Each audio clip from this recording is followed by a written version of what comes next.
Bonjour à tous, bienvenue dans le débrief, un autre regard sur l'actualité pour l'analyser et la décrypter. Deux journalistes qui vont interroger deux responsables politiques et ce sont deux bourgmestres qui sont avec nous aujourd'hui. Je vais vous les présenter en commençant par vous, Olivia Petitot, bonjour. Bonjour. Vous êtes la bourgmestre de Koekelberg et puis on reçoit aussi Vincent De Wolf, bonjour. Bonjour. Vous êtes le bourgmestre d'Etterbeek et vous allez répondre aux questions de Philippe Lawson. Bonjour Philippe Lawson. Bonjour. Vous êtes le fondateur et rédacteur en chef du site d'information en ligne El Post. Et puis, nous recevons aussi Michel Gaillard, bien connu à BX1. Vous êtes journaliste, donc à BX1, faut-il le rappeler. Alors, on commence avec un chiffre, 600 jours. 600 jours sans gouvernement bruxellois. Le cap symbolique a été franchi vendredi et aucun signe n'indique une sortie de crise. Avec nos invités, on va analyser les conséquences pour les communes de ce vide du pouvoir. Mais avant cela, je vous propose d'entendre quelqu'un qui s'inquiète vraiment, c'est le roi Philippe. Il s'est exprimé lors des vœux aux autorités du pays. Mesdames et messieurs, je me vois malheureusement contraint de revenir sur la situation à Bruxelles, où la formation du gouvernement s'est enlisée dans une logique irresponsable. Je m'inquiète des graves conséquences de cet enlisement pour la région, ses habitants et nos institutions. Voilà donc cette inquiétude du roi Philippe Lawson. Est-ce que vous pensez qu'une déclaration comme celle-là, ça peut avoir du poids sur les négociateurs? Je crois que la question qu'il faut se poser, c'est de demander aux responsables politiques quel est l'impact de cette sortie du roi sur la situation aujourd'hui, sur les hommes et les femmes politiques qui font Bruxelles. Parce que le fait que le roi intervienne, c'est que la situation est carrément catastrophique. Et c'est pas souvent que le roi fait une telle sortie. Donc pour vous, comment vous recevez cette sortie du roi, Madame Petitot? Mais moi, je partage cette inquiétude et je la comprends. Je comprends l'inquiétude du roi. Donc, pour le Parti socialiste, il est clair qu'on ne peut pas rester encore 3 ans comme ça en affaires courantes. Donc, c'est clair. Par ailleurs, il faut un gouvernement, évidemment, avec un véritable projet pour Bruxelles et où l'intérêt des Bruxellois est la priorité. Oui, Vincent De Wolf, une question. En tant que responsable communal, vous avez siégé au Parlement pendant de très nombreuses années. Maintenant, vous êtes aux manettes d'une commune. Qu'est-ce que ça a comme conséquence très concrète au jour le jour, ce vide du pouvoir au gouvernement bruxellois ou un gouvernement en affaires courantes avec des pouvoirs très limités? Je vais vous répondre, mais je voudrais quand même d'abord revenir sur l'intervention du roi et sur comment c'est possible, dans la mesure où moi, j'avais mis ce point lors du jour de la conférence des bourgmestres il y a une petite dizaine de jours. Pourquoi? Parce que la conférence des bourgmestres est une vieille dame de 1836 qui n'a pas de personnalité juridique, mais qui se réunit tous les 15 jours. J'en suis membre maintenant depuis 34 ans. J'en suis le doyen, pas peut-être en âge, mais effectivement en exercice. Et c'est une institution qui n'est pas partisane, qui décide par consensus. Tous les partis sont représentés, c'était le cas encore la fois dernière, cette fois-ci les écologistes ne sont plus là puisqu'il n'y a plus de bourgmestre écolo, mais ça statue, je dirais, vraiment de manière, avec parfois de l'allégresse, avec parfois des combats entre nous, mais chaque fois, quand on est d'accord tous ensemble, consensus. Et je ne connais pas d'exemple dans ce pays, quand la conférence des bourgmestres prend une résolution où le gouvernement concerné ne suit pas. Oui, et qu'est-ce que vous voulez nous dire alors en nous disant ça? Je veux donc vous dire que j'ai proposé que nous fassions un appel à Bruxelles, un appel à la formation, et de dire que si la conférence, vu sa multiculturalité politique, son absence de partisanat, pouvait jouer un rôle d'amiable compositeur, elle se met à disposition pour le faire. Et c'est un appel que l'on va lancer, je vous l'annonce en primeur. Mais moi j'y crois parce que, et je termine par là, comme j'ai effectivement été 25 ans au Parlement bruxellois, j'ai eu beaucoup de plaisir. Je l'ai quitté contraint et forcé de par le décumul total, qui est une erreur, on n'a pas le temps d'en parler, mais que le nombre de fois que très sincèrement des parlementaires actuels, des habitants, des forces politiques de tous les niveaux me contactent en disant mais pourquoi êtes-vous parti? Pourquoi est-ce que vous n'essayez pas vous au moins de mettre les gens en regard, de déminer les choses. Donc moi je crois qu'il y a moyen de le faire, mais que c'est aussi une question de confiance, d'équipe, de se taper dans la main, d'avoir envie de le Alors, faire. Olivia Petitto, jeune bourgmestre que vous êtes, vous en pensez quoi que cet appel? Est-ce que vous pensez qu'il pourrait être entendu alors que tout a échoué jusqu'ici? Alors, moi, de toute façon, je trouve que toutes les solutions sont possibles et le PS sera toujours autour de la table, justement, pour essayer de trouver des solutions. Ça, c'est certain.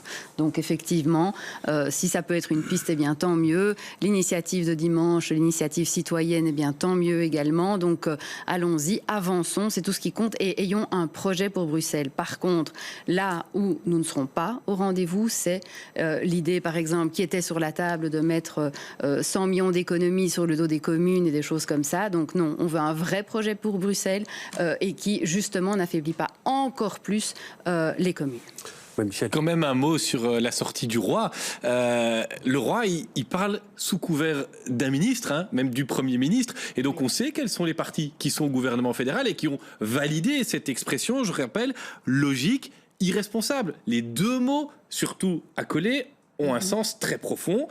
Comment vous interprétez ça, Olivia Petitto, Vincent De Wolf, avec vos casquettes respectives, d'élus locaux, de mandataires, expérimentés aussi, hein, vous avez été parlementaire avant d'être jeune bourgmestre, Olivia Petitto. Oui. C'est pas uniquement la parole du roi Philippe, hein, Vincent De Wolf. On est d'accord, hein, donc le roi a besoin du contre-seing ministériel, hein, donc ça c'est absolument certain.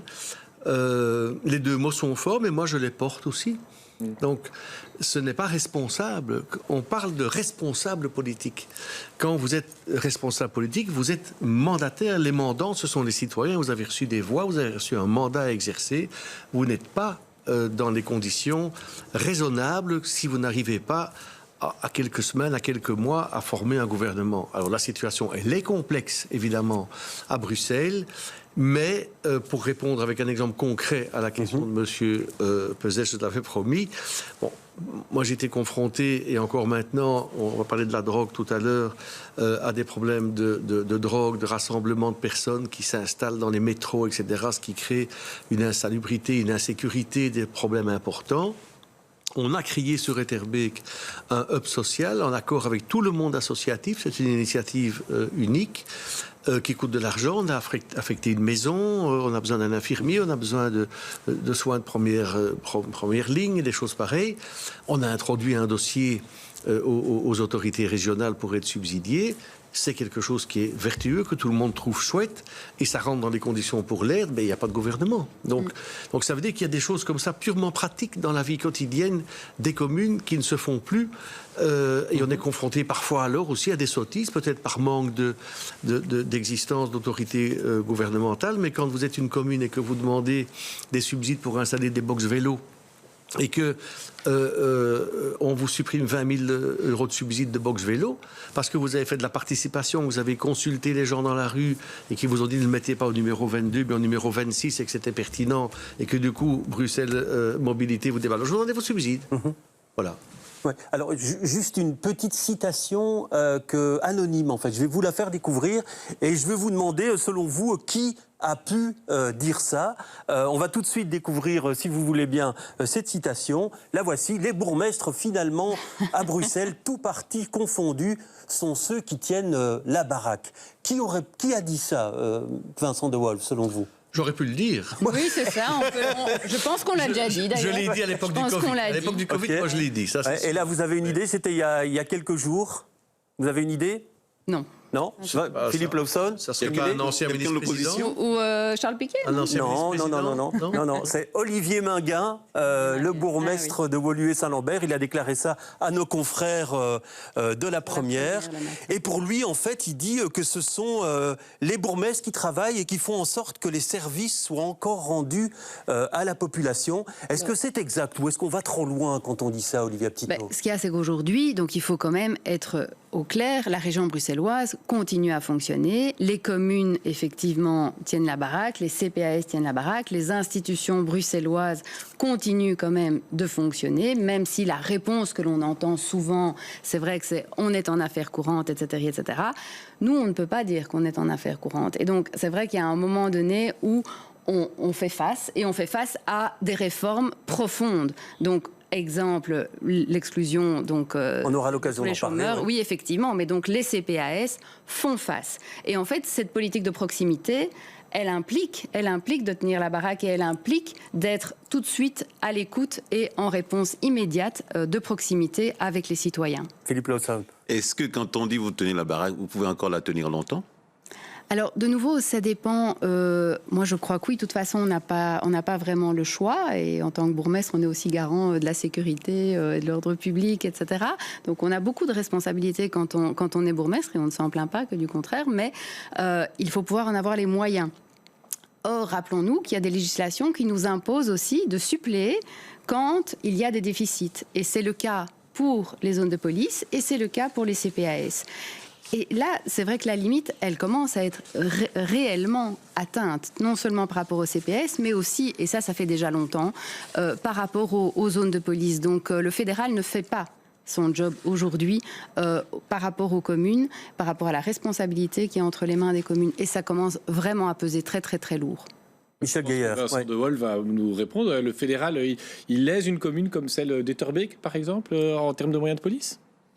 Alors, vous comprenez bien que moi je m'entends bien avec Olivia Petitot, on le sait, mais on n'est pas des mêmes partis, donc on ne pense pas la même chose sur tout. Et moi, ma vision est aussi une vision où la région ne fait pas son job. La région ne fait pas son job. Regardez, la dotation générale aux communes, c'est quoi? La DGC, hein, pour les auditeurs, dotation générale aux communes, c'est ce qui permet aux communes de fonctionner, d'accomplir leur mission légale. Ce n'est pas un cadeau qu'on fait aux communes. Eh bien, cette dotation générale aux communes, elle est 2 fois moins importante à Bruxelles qu'en Wallonie et en Flandre. On a les moyens de la booster, cette dotation ? Évidemment, c'est le gouvernement qui est compétent pour fixer la dotation générale. Oui, mais on a assez en caisse pour le pire, quand on veut, on peut. Moi, j'ai toujours dit ça en politique, quand on veut, on peut. C'est une question de choix. Et donc, si on estime que les communes, c'est eux qui tiennent la baraque, que c'est fondamental, on l'a montré dans le Covid, mettre les communes en coupe réglée, comme ça a été fait, en n'indexant même pas la dotation générale aux communes, n'ont même pas suivi l'inflation. Donc ça, c'est un premier point. Le deuxième, et ça, c'était l'objet d'une grosse interpellation que j'avais faite à l'époque, c'est la main morte. Et je termine par là, c'est court, mais c'est important. Surtout que l'ambassade des États-Unis me vole déjà 4 millions d'euros quand elle sera installée, et que c'est déjà le cas pour toutes les autres ambassades, mais j'ai rien contre les ambassades en soi. J'ai contre le fait que partout en Belgique, dans toutes les autres régions, en Flandre, en Wallonie, quand vous avez une ambassade, un consulat, l'Union européenne, l'OTAN, etc., eh bien on vous indemnise euro pour ce que vous n'avez pas reçu. À Bruxelles, non, parce qu'on a voté une ordonnance à la création de la région en disant que cet argent allait dans le fonds des communes. Alors, ce n'est même pas redistribué aux communes. J'ai vu Olivia Petitot réagir à plusieurs reprises face à vos propos. Rappelons-nous simplement que aujourd'hui, qui paye la police bruxelloise ? Essentiellement les communes. Plus de 400 millions viennent des communes, 200 millions viennent du fédéral. Ça ne va pas. Ça ne peut pas durer. Donc, franchement, le sous-financement au niveau fédéral, il est là. Et donc, la région bruxelloise, aujourd'hui, elle est en affaires courantes, mais elle fait face aux urgences. Et je pense qu'effectivement, il est temps, et il faut y aller, d'avoir un vrai projet pour Bruxelles, mais qui ne rime pas avec 3000 fonctionnaires en moins, c'est ce qui a été mis sur la table par certains, 500 ACS en moins, moins 40% pour les associations, parce que c'était ça aussi qui était sur la table. Je pense qu'il est essentiel maintenant d'avoir un vrai projet pour Bruxelles. Le PS l'a déposé avec un plan à 1 milliard d'euros d'économies, effectivement, en 4 ans. Et je pense que maintenant, il y a 45 on va essayer de revenir aux conséquences sur les communes. Michel Gaillard. Oui, moi je souris un peu parce que Vincent de Wolf a eu un lapsus que beaucoup d'élus locaux, surtout les bourgmestres, ont. Il a dit la région me vole 4 millions. C'est pas vos sous, monsieur de Wolf, que les Américains. Eh bien, monsieur Gaillard, j'en suis fier. Ma commune, c'est ma commune. Voilà, mais elle ne m'appartient pas, mais mon cœur y est. Ouais. Et je me bats dans cette commune comme si c'était mes propres affaires. Et c'est pour ça que les citoyens m'aiment bien. Je le dis avec force, mais c'est la vérité. On parle aussi, Vincent de Wolf, d'un sous-financement fédéral que les communes doivent compenser, certaines en augmentant les taxes ou le précompte immobilier. Vous-même, vous avez dit dans la presse il y a quelques jours, ça m'arrache la peau d'augmenter les impôts, mais j'ai pas le choix pour le budget 2026. Alors, est-ce que c'est aussi une conséquence des politiques fédérales qui amènent des dépenses supplémentaires? Regardez-la. Tout d'abord, Madame Tito, le monstre, c'est le fédéral. Et la région, elle continue à faire ce qu'elle doit. Mais c'est pas vrai, hein. On parlera tout à l'heure du chômage, on parlera des articles 60, on parlera du fait que ça marchait pour 2 ans, etc. Le ministre Claire Failly, qui est dans le gouvernement, régional, il n'a rien fait. Non, mais répondez. Mais je réponds à la question. Il n'a pas pris d'arrêté. Est-ce que vous payez les conséquences d'un sous-financement fédéral? Il n'a pas pris d'arrêté. Alors, moi, qu'est-ce qui s'est passé sur Etterbeek? Je suis le seul au niveau de la commune d'Etterbeek, avec l'ensemble des mandataires autour qui se sont succédés, pendant 35 ans, à n'avoir jamais augmenté le PRI. 35 ans. Entre-temps, vous avez 107% d'inflation qui arrive. Entre-temps, vous avez le problème de l'énergie. Entre-temps, vous avez l'indexation des salaires, etc., etc. Et entre-temps, j'ai baissé 5 fois à la commune d'Etterbeek l'IPP. Donc, avec l'augmentation des prix des matériaux, la crise globale, à un moment donné, ça n'est plus gérable indépendamment des questions fédérales dont on va parler. Et je vous ai déjà répondu que le soutien par la région aux communes, avec l'absence de rang... Soyons clairs. On n'aurait pas ce problème de l'ambassade des États-Unis parce que les 4 millions nous seraient reversés, comme c'est le cas. Mais c'est le cas en Flandre et en Wallonie, il ne faut pas rire. Si j'avais 4 millions dans ce budget... Vous imaginez, mais je vois Philippe Lawson, Philippe Lawson qui est en train de trépigner parce qu'il a envie de réagir à ce que vous dites. L'augmentation du PRI ne produit même pas. La question que vous lui avez posée, même pas ça. Est-ce que c'est le sous-financement qui lui impose? Il répond pas à la question. Sous-financement fédéral, est-ce que vous en souffrez, monsieur De Wolf? Réponse à la question. Alors, en ce qui concerne ce que je vous ai répondu. Ce n'est pas le fédéral qui met uniquement ou principalement une commune comme Etterbeek dans l'eau, au niveau de la police. J'ai toujours dit qu'il fallait refinancer, et j'ai fait des interventions au Parlement à ce sujet, et à tous les niveaux, à la norme KUL, puisque à l'époque... Donc c'est les forces de police qui sont... J'explique en 2 mots. Oui, rapidement. En fait, c'est une norme qui permet de dire combien d'effectifs policiers, elle n'a pas été revue depuis des années, et vous demandez, pas que vous, d'ailleurs, le PS le demande aussi. Donc c'est un problème de nombre d'habitants. 900 000 habitants. Cette norme a été créée à l'époque, on était 900 000 habitants. Voilà. Aujourd'hui, on est à 1,2 million, 1,3 million. Donc tout le monde sait faire. Donc là, on est face à un sous-financement fédéral. On est face à un financement insuffisant. On est face aussi à un manque de policiers fédéraux mis à disposition. Oh, c'est la fusion des polices, on peut en parler 30 secondes, mais on sait quand même que les problèmes qui ont justifié pour certains la fusion des polices, c'est la drogue, c'est le grand banditisme, c'est le trafic d'armes, etc. Ce sont toutes des compétences des polices locales? Non, de la police fédérale. Oui, alors la faute à qui par rapport aux difficultés des communes?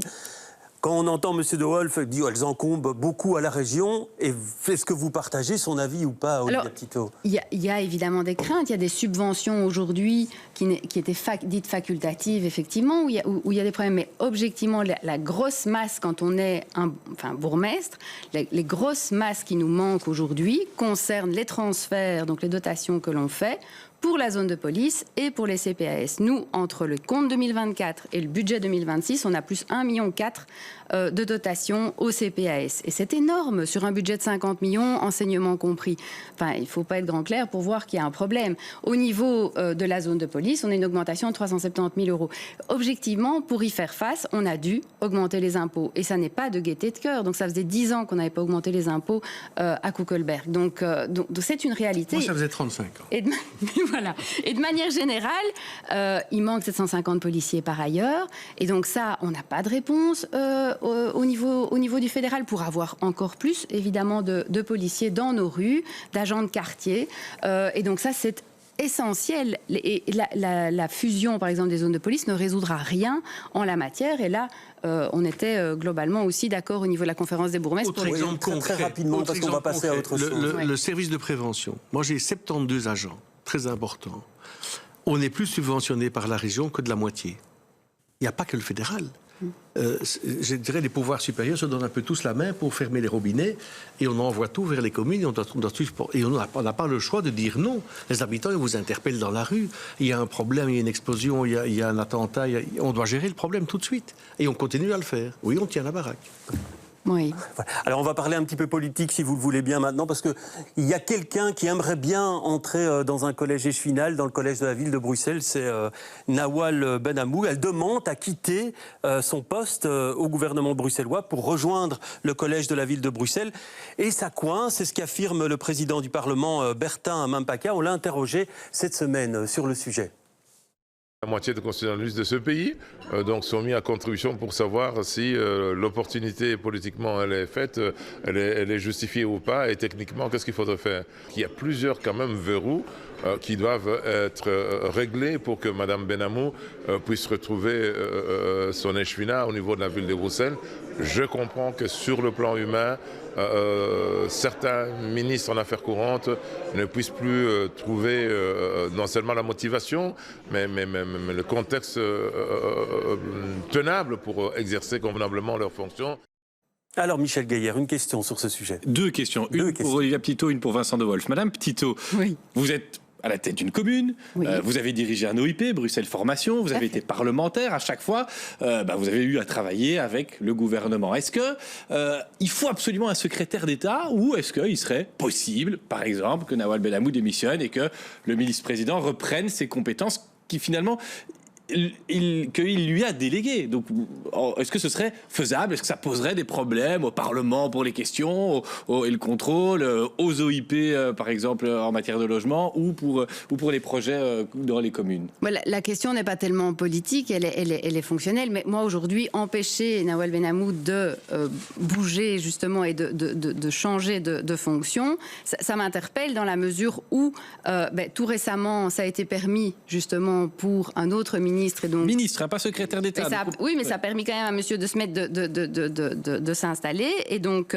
et de débrancher la prise aussi récemment. Donc je pense qu'on est quand même dans un schéma où on peut dans un cas, on ne peut pas dans un autre, sous prétexte qu'on est secrétaire d'État. Objectivement, moi je ne comprends pas ce blocage. Il y avait une question de Post-Vengat, il y avait aussi une question de maladie, hein, c'était différent. Oui. C'était pas par intérêt personnel Bien pour rejoindre sûr, un collège. Voilà, je pense qu'à un moment donné, voilà, je pense qu'il y a quand même une minorité dans une minorité qui essaye d'un peu faire la loi ici. Je trouve ça dommage, en fait. De nouveau, je trouve ça On un peu devrait la laisser déplorable. se consacrer à sa. Je pense qu'elle a fait le job. Et... Vincent De Wolf, bourgmestre, ancien parlementaire, avocat aussi, vous y connaissez en droit public. Est-ce que si Nawal Benhamou vient vous trouver dans votre cabinet d'avocat en disant mais défendez-moi, je veux avoir le droit à la démission, vous la prenez comme cliente, vous avez des arguments, elle a le droit sur le plan légal? Je n'ai jamais mélangé les genres et je n'ai jamais répondu sur un si elle vient plateau. voir dans votre bureau d'avocat, sur le fond, sur le plan du droit. Essayer, mais je vous répondrai jamais. Je ne mélange pas les genres.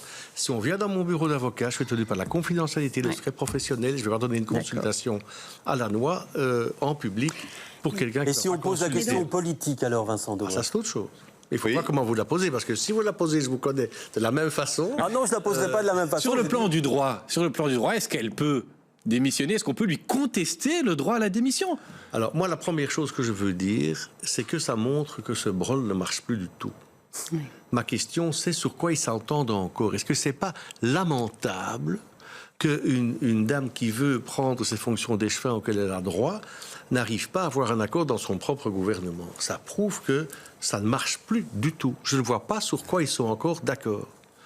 Et donc, quand je vois, par exemple, que M. Claire-Failly n'a pas fait ce qu'il fallait, on va en parler dans un des sujets qui seront abordés pour anticiper... Bernard Claire-Failly a encore redit qu'elle ne doit pas être remplacée et qu'elle doit rester à son poste. Hein. Il l'a dit sur notre antenne vendredi. Je veux dire par là que, allez, par rapport aux ALE, il fallait qu'il anticipe. Le secteur avait pris contact au mois de juillet. Il devait prendre des arrêtés ministériels. Maintenant, dans la panique, on essaie de les faire voter. Ça n'est pas sérieux. Comme a dit le roi, ça n'est pas responsable.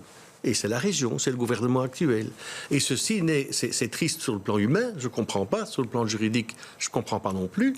Mais donc, sur le plan politique, ça montre que ce gouvernement doit disparaître et être remplacé au plus vite par des personnes responsables qui gèrent et qui protègent les habitants. Bon, vous n'avez pas répondu à mes questions sur le plan du droit, alors je vous la repose sur le plan politique. Est-ce que Bruxelles a besoin, en affaires courantes, de quelqu'un qui soit spécialement consacré à la tâche du logement, ou est-ce que cette compétence déléguée peut être transférée sans que ça ne pose de problème de fonctionnement au ministre-président qui est du même parti?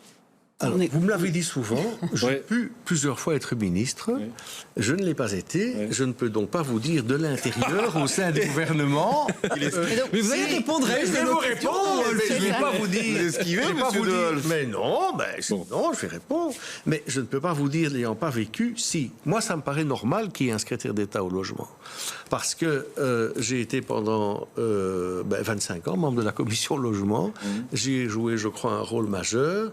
Ce sont des gros enjeux, c'est un vrai problème à Bruxelles. Mais oui, c'est un enjeu capital. Et donc, ça mérite... Même en parce que affaires courantes. Mais évidemment. Mais oui, mais ça dépend aussi de la personne qui porte la question.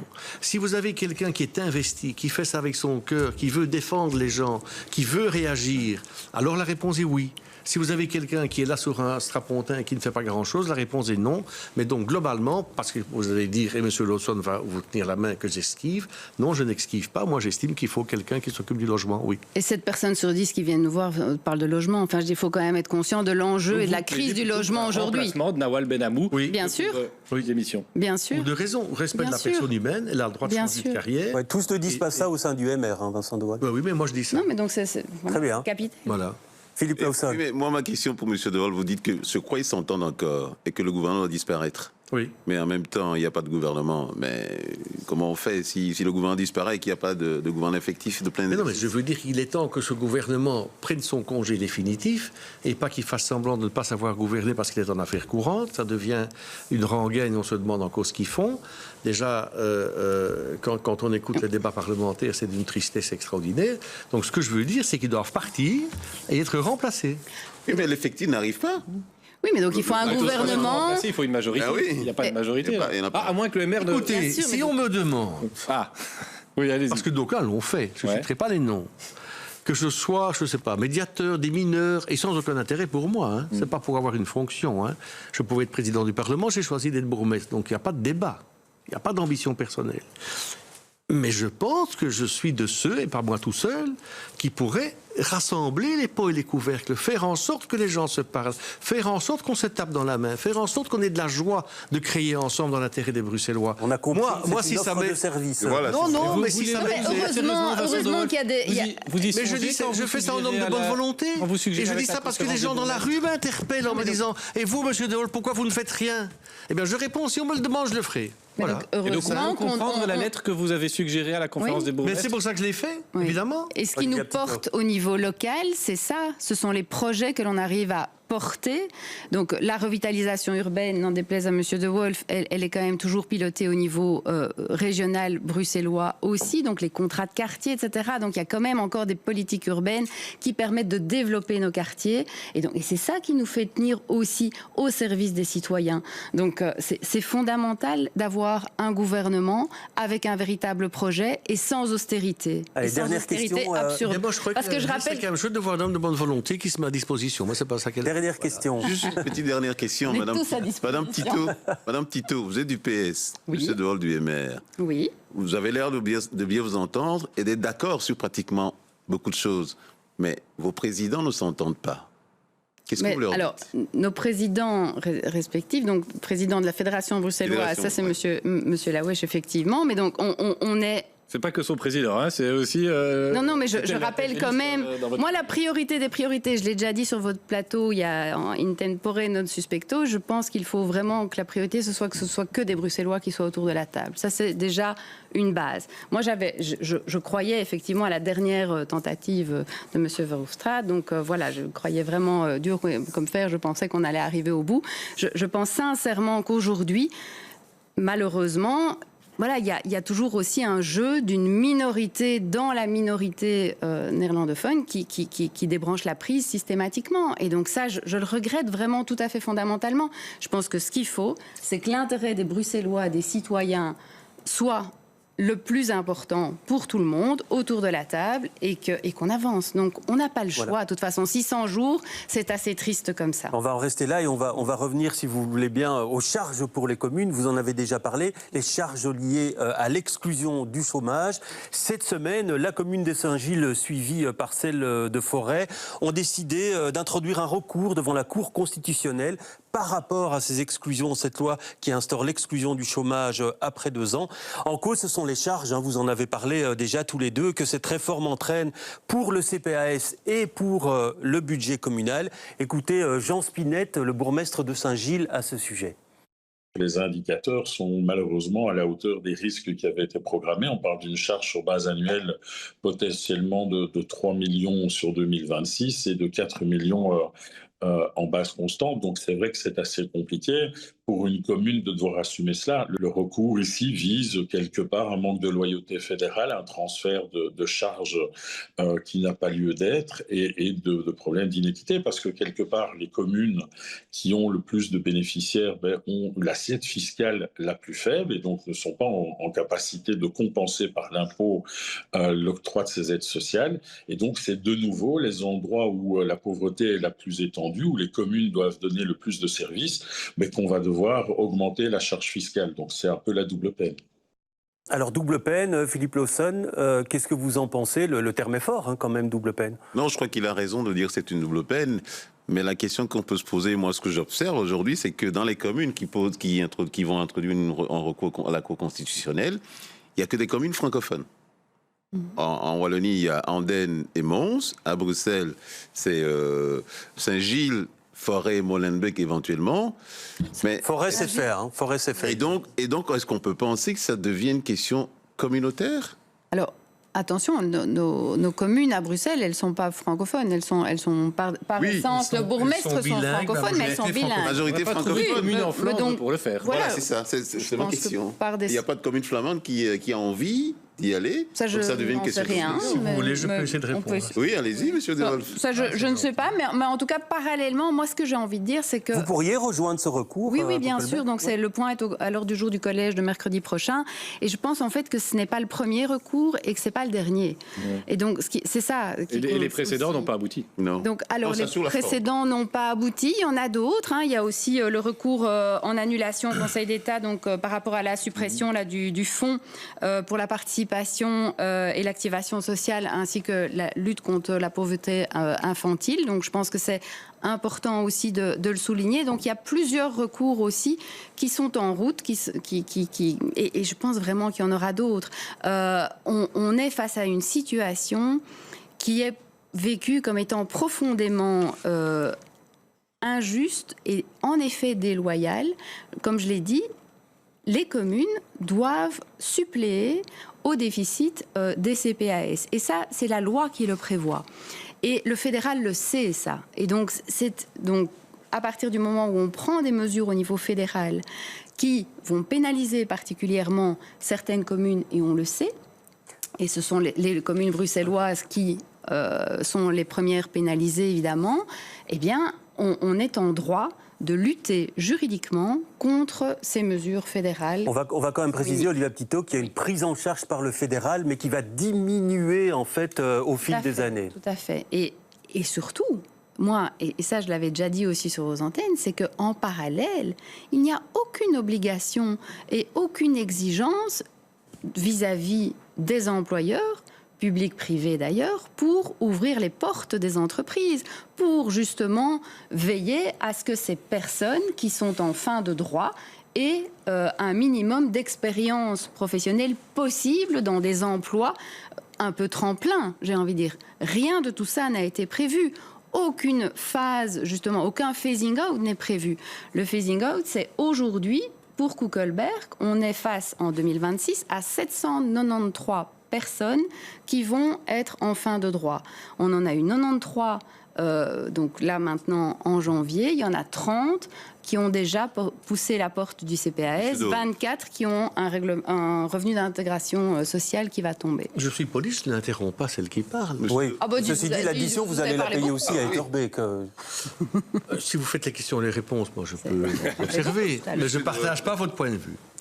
Donc tout d'abord, est-ce que personnellement, je suis d'accord qu'il faille limiter les allocations de chômage dans le temps? La réponse est oui. La question est de savoir comment. Je vais revenir là-dessus après. Parce qu'il faut quand même être honnête. Moi, je suis mandataire communal depuis assez longtemps.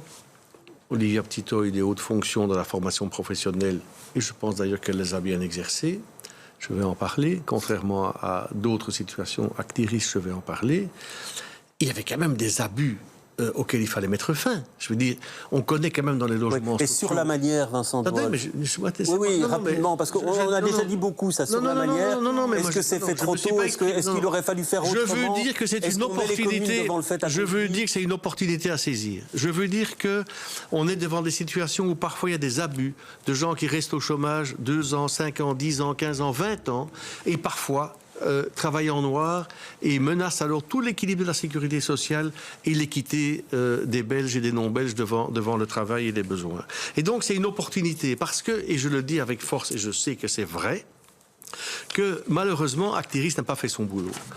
La conférence des bourgmestres a vraiment convoqué le ministre Claire Failly, il y a déjà de nombreux mois, pour lui demander, mais qu'allez-vous faire par rapport à la fin des allocations de chômage? Qu'allez-vous faire parce que le problème, c'est pas la fin des allocations de chômage, c'est le fait que les gens soient formés pour trouver un emploi. C'est qu'on active leur droit à l'emploi. Et les CPS, ils sont formés pour faire ça. Avec les plans individuels d'insertion sociale, les PIS, on appelle ça. Il a demandé le report de la réforme, notamment Bernard Claire Failly au fédéral. Il a demandé, il a écrit pour ça. Attendez. Non, mais c'est plus que ça. Rapidement, Vincent Doyle, parce qu'on n'a pas 25 minutes. On n'a pas 25 minutes. Ce que je vais dire est important. Quand il est venu à la conférence, il est apparu que les dossiers des chômeurs de longue durée sont vides. Qu'il n'y a pas eu ni de coaching, ni de rencontres, ni d'études des CV, pas de proactivité. Les dossiers ne sont pas traités. Et donc, qu'est-ce que la conférence a demandé? Ça veut dire qu'il va y avoir des centaines de fonctionnaires à Actiris qui n'auront plus de boulot parce que les chômeurs seront partis. Et donc, on a dit, donnez-nous à disposition ces fonctionnaires pour aider les CPS à faire de l'insertion. Et ça va vraiment aider les gens. Et c'est une belle opportunité. La réponse était non.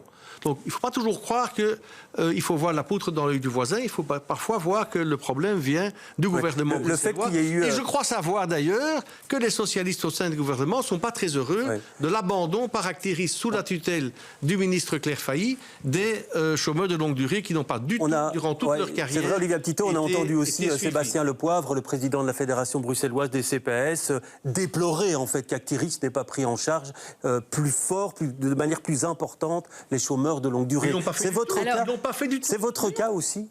Ah oui, tout à fait. On le déplore très sincèrement, donc parce que Alors, je pense qu'il faut un petit peu nuancer, c'est-à-dire qu'il y a heureusement des acteurs, mais qui souffrent pour le moment parce que ce sont un milieu associatif effectivement très précieux, c'est les acteurs de l'insertion socio-professionnelle, qui sont justement spécialisés par rapport aux personnes qui sont des chômeurs de longue durée. Et donc justement, depuis des années, ce sont des personnes qui... Donc j'ai aussi géré la mission locale pour l'emploi de Molenbeek il y a bien longtemps, etc. Et donc c'est vrai que là, c'est vraiment des acteurs essentiels sur le terrain qui accueillent les personnes justement chômeuses de longue durée. Ce qu'on n'a pas dit, c'est qu'il y a 25 ans environ, le ministre Van den Broek avait déjà fait des tentatives de limiter les allocations de chômage dans le temps à l'époque. Moi, j'étais au cabinet à l'époque, au fédéral justement, et on l'a empêché, non, au cabinet de Laurette Ankelings. Et donc justement, on a empêché cela. Ce qu'il faut savoir, c'était que c'était le modèle danois. Le modèle danois, ça veut dire quoi? C'est on limite les allocations de chômage dans le temps, mais en parallèle, on propose systématiquement des emplois de dernier ressort, des emplois qu'ils soient publics ou privés selon les cas. Mais donc, il y a bien des emplois de dernier ressort qui sont systématiquement proposés. Ici, ça n'est pas le cas. Il n'y a aucun phasing out. Les gens sont mis dehors, y compris des personnes qui, en fait, ne relèvent plus tout à fait, justement, des allocations au chômage, qui sont plutôt des personnes qui sont malades de longue durée. Et donc là aussi, il y a toute une série de réorientations à faire pour le moment. Et un gros problème que les bourgmestres ont dénoncé, on a écrit d'ailleurs aussi au ministre, c'est le fait qu'on ne connaît pas l'identité des personnes qui sont, justement, exclues des allocations de chômage, ce qui nous faciliterait la vie quand même pour prendre contact avec. Et pourquoi la Flandre n'a pas de recours? Parce qu'en Flandre, le service qui s'occupe de la réactivation des chômeurs, de leur suivi, de leur motivation, de leur CV, de leur mise à l'emploi, fonctionne beaucoup mieux qu'à Bruxelles. À Bruxelles, il ne fonctionne pas du tout.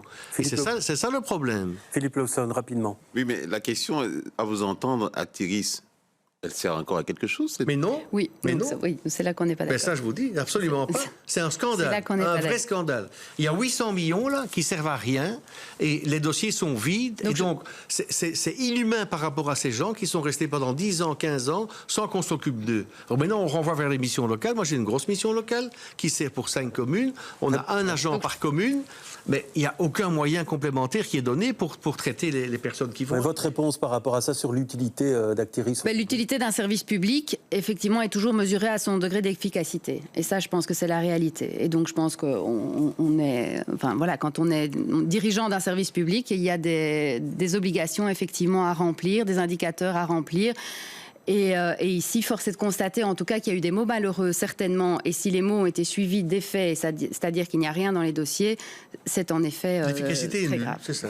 Non. Alors on va terminer sur ce sujet, si vous le voulez bien, et on va parler d'autre chose, c'est de la justice bruxelloise qui est submergée par les dossiers liés au narcotrafic et les moyens, là encore, les moyens pour y faire face ne sont pas suffisants. C'est le constat implacable dressé par les magistrats du tribunal de première instance cette semaine. Voici l'état des lieux. On peut que constater effectivement les chiffres qui permettent de dire qu'on est passé de plus de 500 dossiers à plus de 1000 dossiers en 5 ans. Alors effectivement, la problématique des stupéfiants est clairement une urgence à Bruxelles. On l'a vu ces dernières années parce qu'en plus, il y a de plus en plus de faits de violence qui en découlent. On parle d'actes de torture avec des mutilations graves, on parle de séquestration, on parle de tentatives d'assassinat. Et donc, on voit bien qu'il y a une sorte de violence, il y a toute une série de personnes qui manifestement ces dernières années ont investi le territoire bruxellois pour pouvoir commettre ce type de faits, à la fois de narcotrafic comme on le dit et la délinquance qui en découle. Le gouvernement a annoncé des moyens, mais je tiens tout de suite à dire que les moyens pour l'ensemble des TPI seront insuffisants. Il n'y a pas que Bruxelles. Donc on va avoir un problème d'arbitrage. Bon, très bien. On verra bien ce que le gouvernement fera in fine.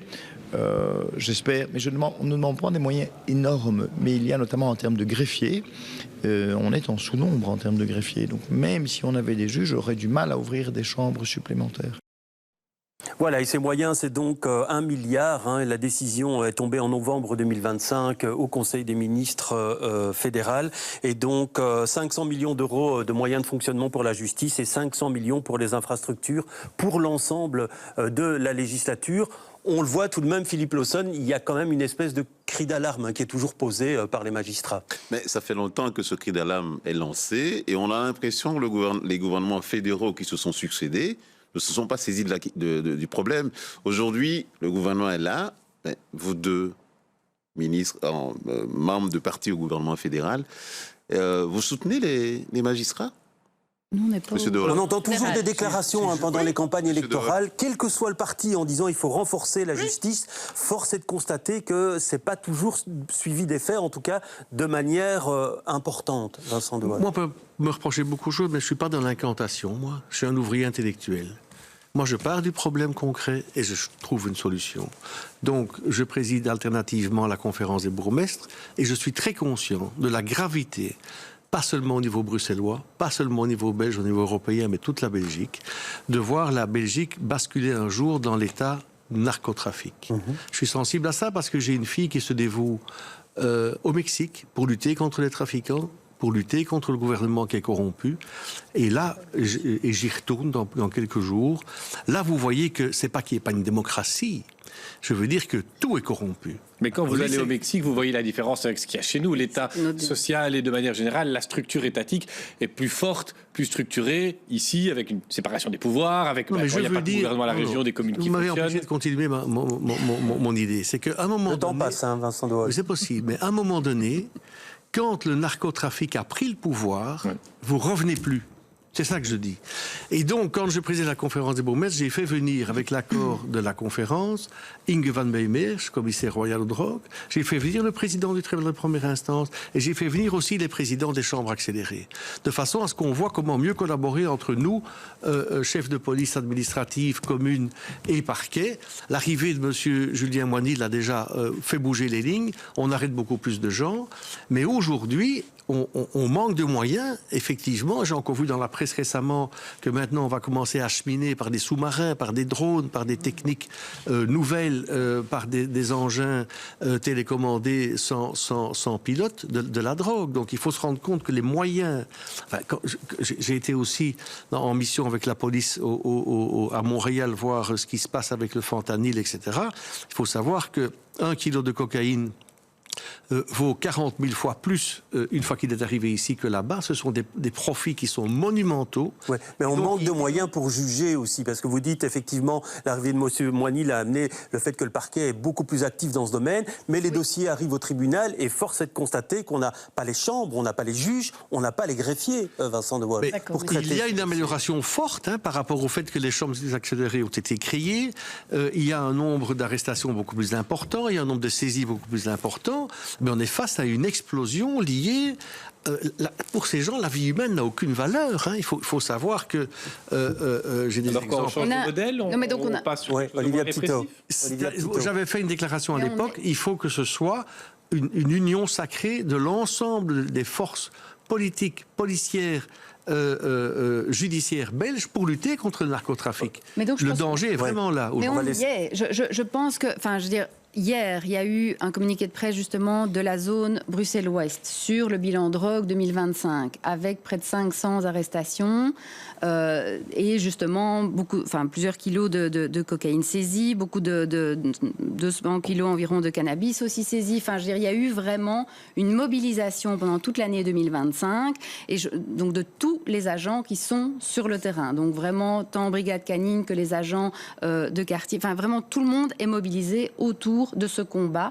En effet, à côté de ça, on a le procureur du roi qui est mobilisé. Donc le parquet est mobilisé également. Et il réclame, et il a raison, des moyens complémentaires, comme nous. Donc, oui, mais Paul Daguerre dit on n'a même pas de greffier.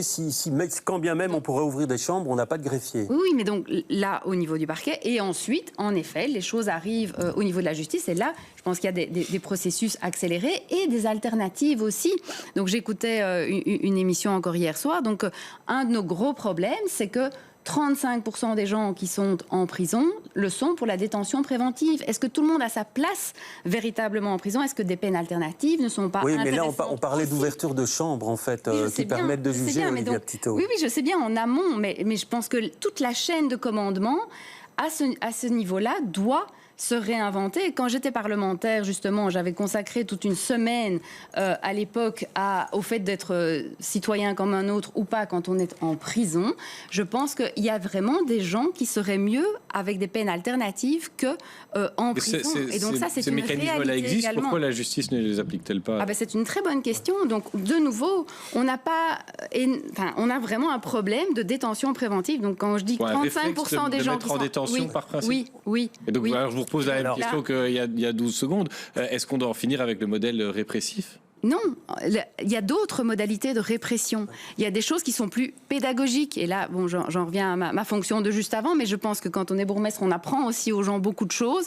Et objectivement, cette vertu pédagogique de justement ne pas réitérer et d'apprendre qu'un autre monde est possible, eh bien, je pense que ça peut paraître être fleur bleue, mais ça n'est pas juste fleur bleue.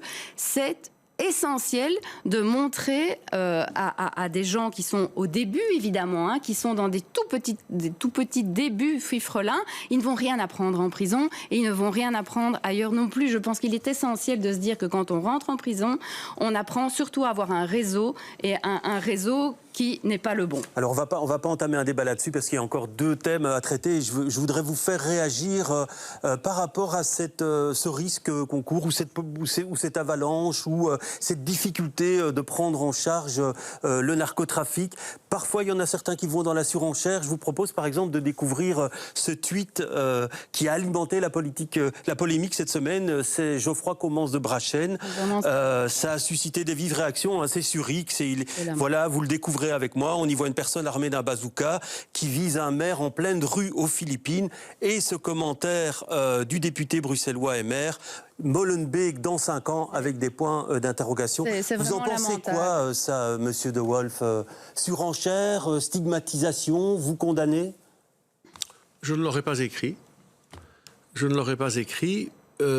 cependant, je vous dis que le danger de voir la Belgique, et faites venir ici Inge van Meijer, je vous verrai sa réponse, le danger de voir dans peu de temps ce pays basculer dans un état narcotrafic est réel. Elle m'a raconté par exemple que aujourd'hui la drogue se met dans des vêtements. Après, il faut des laboratoires spécifiques pour faire sortir. C'est pas détectable. Non, mais bazooka en pleine rue, vous pensez que... Et je veux dire, attendez, vous allez voir. Et donc, il y a des laboratoires qui sont dangereux, qui peuvent exploser. Après, ce sont des produits toxiques dont il faut se séparer. Elle m'a raconté qu'à Anvers, dans les parcs, il y a des camionnettes avec des fûts et des petits robinets qui laissent couler dans les allées ces produits. Des enfants qui ont été brûlés pendant l'été, ayant roulé dans les flaques.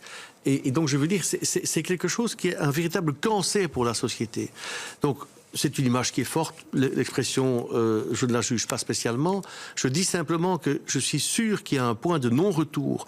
Aujourd'hui, au Mexique, on filme des policiers qui sont découpés à la disqueuse et on met ça sur Internet pour que les policiers qui sont corrects fassent attention parce qu'ils vont risquer ce sort-là. Donc, on est face alors à des moyens financiers qui deviennent supérieurs aux États. Il est encore temps d'empêcher ça, mais ça nécessite que ce soit une priorité absolue à tous les niveaux du pouvoir. C'est ça que je veux dire. Olivia Petitteau, par rapport au tweet de Geoffroy Commence de Brachen. Je trouve que ça ne mérite même aucun commentaire, c'est lamentable. C'est effectivement, ça ne fait que nourrir la haine, la stigmatisation. Vous savez, moi j'ai habité Molenbeek pendant longtemps aussi, hein, donc je pense que c'est vraiment très triste par rapport à un État démocratique d'avoir des propos comme ceux-là. Et sincèrement, je pense que si on veut s'attaquer au narcotrafic, on doit s'y attaquer partout, vraiment de manière très très soudée, en commençant par le port d'Anvers, c'est une réalité, en systématisant justement le contrôle de tous ces containers, ça va de soi. Donc ça, c'est une première chose. Deuxièmement, c'est évidemment en donnant les moyens, on est bien d'accord, à la justice, à la police, à toute la chaîne de commandement. Donc nous, au niveau local, je vous dis, on fait le job. Il n'y a aucun laxisme, et je ne connais aucun bourgmestre qui est laxiste en la matière. Donc au niveau des 19 communes bruxelloises, clairement, on agit toutes et tous, mais on a besoin, en effet, des moyens dont on parlait tout à l'heure. 750 policiers manquent à Bruxelles. Et donc le financement, il vient essentiellement des communes aujourd'hui. Est-ce que l'un d'entre vous veut réagir au tweet très rapidement, hein, parce qu'on doit encore parler d'un dossier. Oui. Oui. Mais je crois que c'est une stigmatisation inutile d'une commune, c'est tout simplement. Très bien. Alors on va passer au dernier sujet, si vous voulez bien. C'est une bonne nouvelle apparemment, puisque l'ouverture de Canal est annoncée. Ce sera le 28 novembre et rien ne pourra l'empêcher. C'est en tout cas la déclaration de son directeur général. Il manque pourtant encore de l'argent pour terminer les travaux. Il manque aussi de l'argent pour assurer le fonctionnement et la programmation de Canal dans les prochaines années. Mais selon Yves Goldstein, c'est lui le directeur général de la Fondation Canal, il a obtenu les garanties des ministres concernés pour que cet argent soit débloqué. On l'écoute. On va avoir une foule d'expositions qui vont être évidemment la concrétisation aussi de notre partenariat avec le Centre Pompidou. On va accueillir juste à côté de moi dans la salle d'exposition là sur 3 étages, sur 2000 mètres carrés, plus de 300 œuvres magistrales des collections du Centre Pompidou en dialogue avec des collections de notre propre, des œuvres de notre propre collection de la Fondation Canal, des œuvres d'artistes contemporains bruxellois. On va avoir de nombreuses places laissées à des jeunes artistes émergents, près d'une trentaine de jeunes artistes émergents de la scène bruxelloise qui vont être présents dès l'ouverture de Canal, avec des artistes aussi confirmés. Je suis convaincu que personne n'arrêtera ce projet. Ça fait 9 ans que je mène ce projet pour le compte et au nom de la région bruxelloise. Ça a été un parcours du combattant et d'obstacles depuis 9 ans. Il reste 10 mois. Je n'ai jamais pensé qu'il y aurait moins d'obstacles dans les 10 derniers mois pour y arriver. C'en est un de plus, ou un encore. Mais il sera franchi comme tous les autres. Et ce dont je suis convaincu surtout, c'est que tout le monde politique bruxellois sera là pour la photo d'ouverture le 28 novembre 2026. Alors Michel Guerre, une réaction ou une question? Oui, donc d'abord un constat. Yves Goldstein défend, je trouve, avec beaucoup de zèle, beaucoup de conviction, beaucoup de talent, son projet qu'il a porté à la Fondation, mais préalablement aussi quand il était le directeur de cabinet de Rudy Verwoerd. Et c'était un des points que Rudy Verwoerd a voulu avoir à son bilan. Hein. Il a fait inaugurer le musée Canal avant que les travaux ne soient vraiment lancés pour dire, regardez, on l'a ouvert avant les élections. Bon, moi j'ai un peu l'impression qu'il y a... Et ça va être ma question, est-ce qu'on n'a pas le même problème avec le musée Canal qu'avec le chantier du métro?